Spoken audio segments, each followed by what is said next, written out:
very much understand the sacrifice and the situation of staying away from families for long periods of time, and especially the sacrifice that the families, the wives and children and mothers and fathers are making in this. This is still an unfortunate situation in the world where every border has to be guarded. Since 1947, when we wrested it out of foreign powers and got it into our own hands, I think we were too excited about this idea of freedom, and we did not understand what territory means. When I say this, in the running of a nation, usually most nations, unless they were broken up by somebody else, most ancient nations are formed on the basis of geographical features. But we broke up in a hurry and we put lines which are very difficult to guard. And above all, we cut off trade routes which we have been using for thousands of years.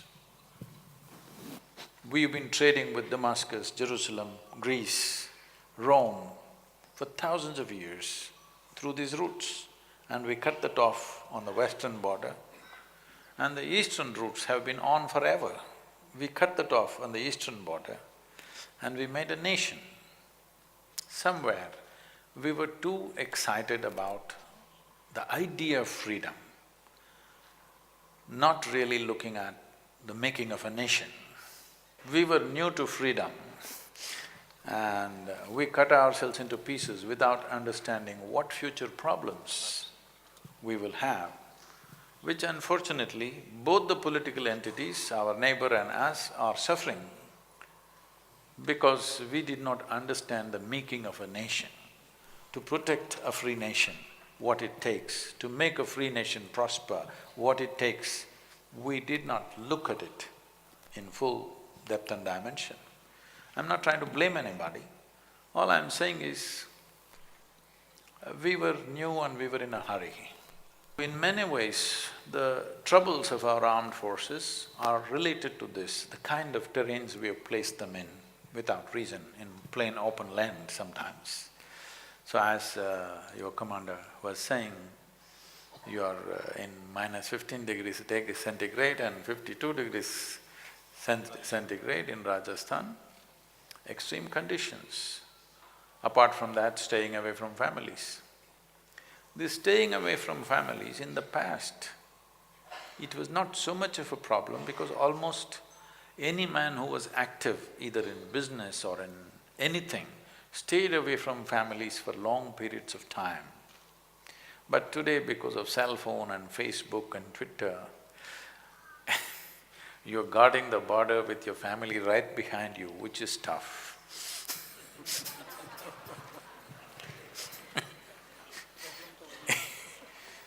They've come very close to the border, your family, which is tough. Because when you're doing certain type of jobs, not only soldiering, when you're doing certain type of jobs, your women and children should not be around you. You cannot do that job well.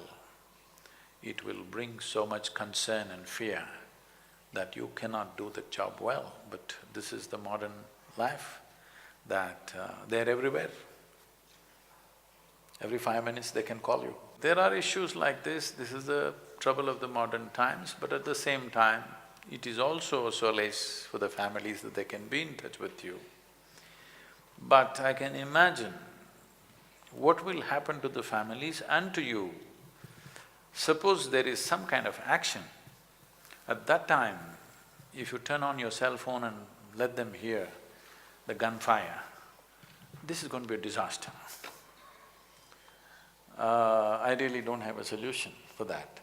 But we can teach you something, all the forces, where keeping your calm keeping your chemical balance in the system. I'm not talking about even mental balance, more fundamental. Keeping your chemistry in balance so that you can handle these things is possibility. But for this modern day communications, I would say excessive communication, not just for the soldiers, for everybody too much of communication is a bit of an issue, but we have to learn to deal with it. But I feel this is first generation of soldiers having this level of communication. Maybe in another 5–10 years they will learn to handle it, because you can't cut it off.